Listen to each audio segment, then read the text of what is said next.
حضور نے انگوٹھی دی، کہا جاؤ اس انگوٹھی پہ نا اللہ کا نام لکھوا لاؤ۔ جناب صدیق اکبر کو انگوٹھی دی، فرمایا جاؤ اس پہ اللہ کا نام لکھوا لاؤ۔ امام فخر الدین رازی نے لکھا ہے جناب صدیق اکبر گئے، کہتے میں نے لکھنے والے سے کہا کہ اللہ کا نام لکھ دو، پھر میری طبیعت نے گوارا نہ کیا کہ صرف اللہ کا لکھاؤں، میں نے کہا یار اس طرح کرو ساتھ میرے مصطفیٰ کا بھی لکھ دو۔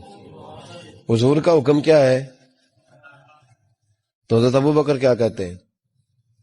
نبی پاک صلی اللہ علیہ وسلم نے کہا میرا نام لکھو، اللہ کا نام لکھواؤ۔ جناب صدیق اکبر نے ساتھ حضور کا بھی لکھوا لیا۔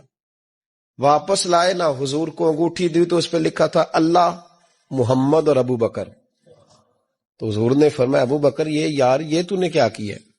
میں نے کہا تھا اللہ کا لکھوا لا، تو میرا بھی لکھوا لایا اپنا بھی۔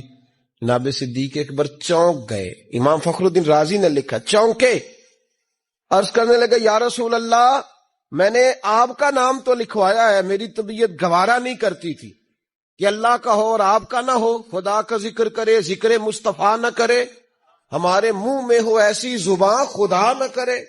کہا حضور اللہ کا نام تو آپ نے کہا تھا اور میں نے ساتھ گوارا نہیں کیا کہ آپ کا نہ ہو، تو میں نے لکھوا لیا ہے، باقی اپنا میں نے نہیں لکھوایا حضور، واللہ میں نے نہیں لکھوایا۔